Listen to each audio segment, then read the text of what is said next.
I was an atheist for the first 22 years of my life, and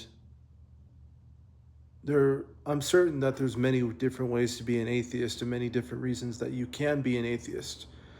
But I can tell you in my own experience that I was an atheist out of resentment for the things that were happening in my life, and I couldn't believe that God could consciously allow those things to happen.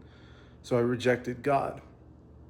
So, how does someone who's that bitter and dark over the span of 22 years eventually accept God?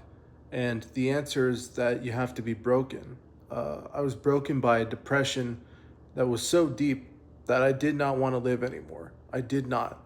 And it wasn't until I was broken that the necessity of God became apparent to me, so intense in the form of meaning and mercy and goodness that with faith you reach out into that which is above you and you try to reach for something, and God reaches back and grabs you, and slowly but surely you start becoming pulled on a spiritual path.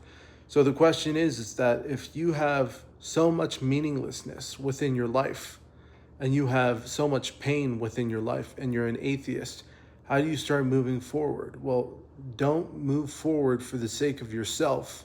Ironically, if you want to move forward for the sake of yourself, move forward for the sake of others.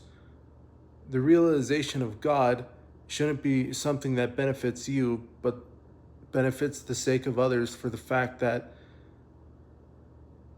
by declaring that there is a God and having the faith within God and there is a God, you are declaring with your will and your heart and your spoken word, which God gave you, that that which determines all things is not the will of man in ignorance and sin, but the will of the highest mercy and the highest goodness and the highest compassion.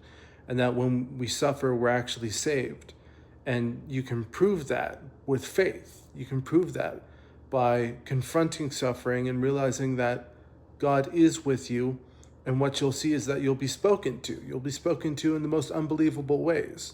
At first, it's just simultaneities, but eventually, God gives you more and more signs, and you meet people who have deeper and deeper faith than you.